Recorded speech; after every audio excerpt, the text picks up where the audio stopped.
Hey everybody, Anna K. Morris here with a quick coaching video for you on this very gray, possibly rainy Saturday in Central Texas. And I have fair warning, we just came home from a walk, which is why I look like this. And the kids went down the street to bring a neighbor something, and they're on their way back imminently. So hopefully I can do this before they bust into this room. So we'll see. Okay. This video is about manifesting. It's a really popular word. People are always talking about I'm manifesting like wealth and abundance, or, you know, the career of my dreams, or the man of my dreams, or the woman of my dreams, or whatever, the dog, the kid, the whatever it is that you're wanting. And here's the one thing that I know. The more you listen to your gut, I call it your little voice. That little voice is your intuition. It's also the universe. If you use the word God, it's God. I use the word universe, but it's very, very, very soft. It's very subtle. It's why I journal every day, so that I can get clarity around what my little voice is saying. I literally journal to my little voice every morning. It's usually saying things like, don't worry so much. When you worry, you're blocking me from bringing you all the things that you most desire. Sorry, I just came from a really long walk and a play in the park.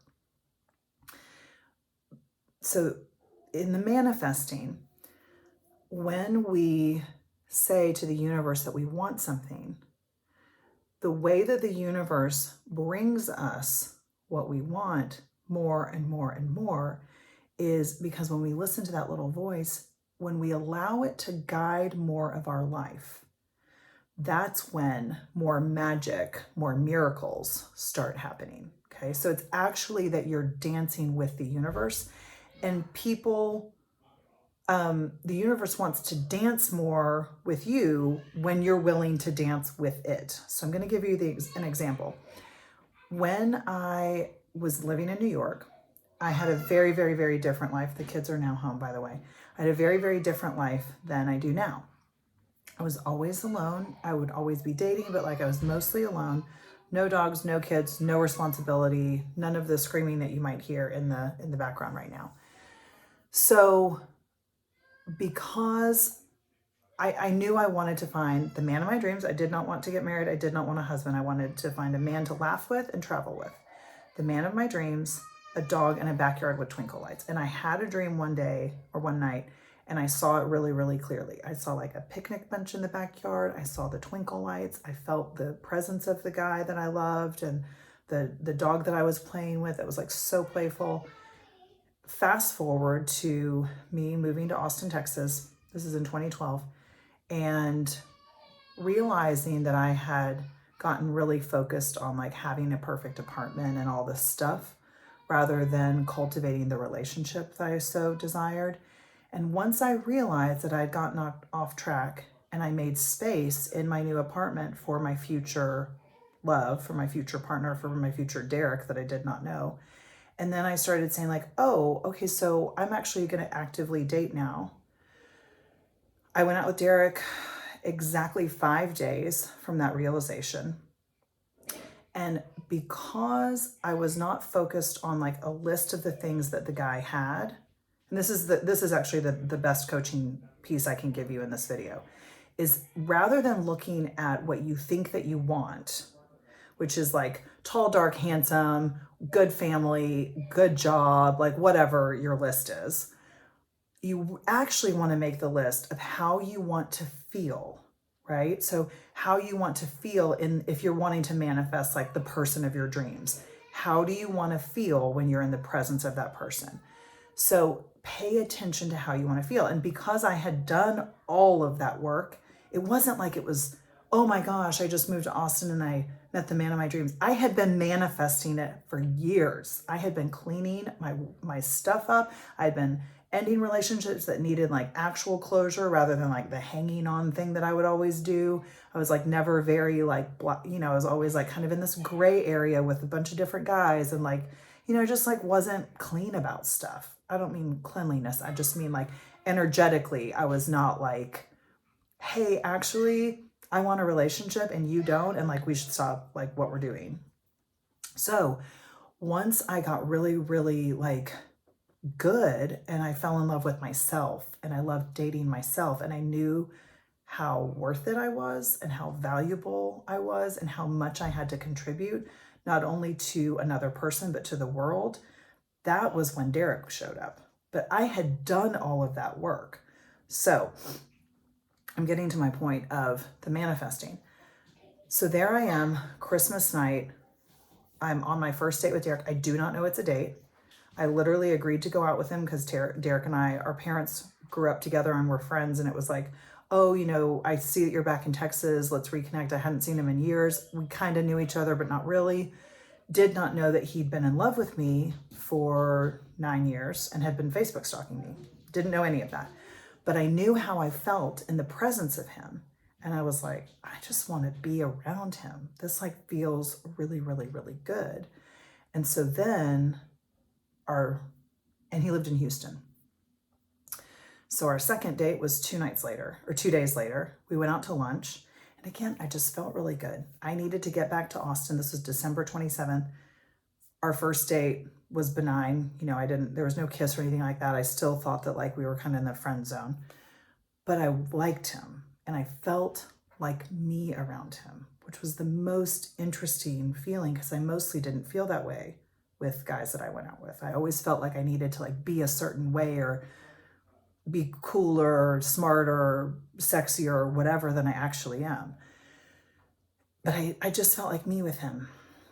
So when we went out on our second date, we went to lunch, and after 15 minutes, I was like, I just feel really good with this guy. And I remember going to the bathroom and coming back from the bathroom and saying, I have a meeting at 4:00 and I'm wondering if I canceled it, if you would keep hanging out with me, because I just like being around you. And he was like, yeah, I would love to hang out with you. Again, I had no idea he was already pretty much in love with me. So that was easy, but I didn't know. And we had a 12-hour date.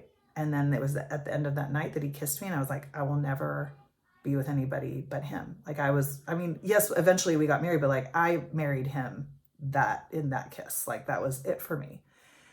And then our third date, he was like, listen, I am in love with you and I want to get married and have babies. And like, if you don't want to do that, I need you to tell me right now before you break my heart. Like, so it was like that. My point in saying all of that, he lived in Houston. So when I was manifesting the man of my dreams, I was like, I want a man and a dog and a backyard with twinkle lights. But I didn't say in Austin. I easily could have talked myself out of the relationship. I could have been like, he lives in Houston. Like, he's really married to his job. He works all the time. Like, he's probably not going to have time for me. Like, this was good, but like, it's kind of a holiday Hallmark movie kind of fling. It's not really real. But I didn't, because I was paying attention to how I felt. So fast forward 3 weeks later, I go to visit him in Houston. I know before we even get to the house, I'm like, I think that's going to be the house. Sure enough, it's this little yellow house with these red Adirondack chairs. We drive up, we go in the backyard. I kid you not. In my dream, there was this very sad turquoise kind of like chipped paint, sad picnic table and twinkle lights, and they were colored, which is not my vibe. Like I would have it like much crisper and cleaner and like maybe a little bohemian, but this is the designer in me, sorry.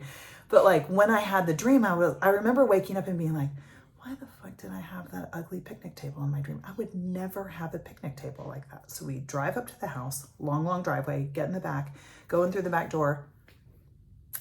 Guess what? There was the picnic table that I had dreamt about 6 months prior. And I remember just standing there and the twinkle lights were colored twinkle lights and some of them were burnt out. And I was like, not to be judgmental, but why do you have this picnic table? It doesn't seem like kind of like the vibe of the rest of the house. And he was like, oh yeah, actually like the people that I bought the house from 6 months ago left it here. And then these lights too, they did these lights too. And I was like, oh, cool.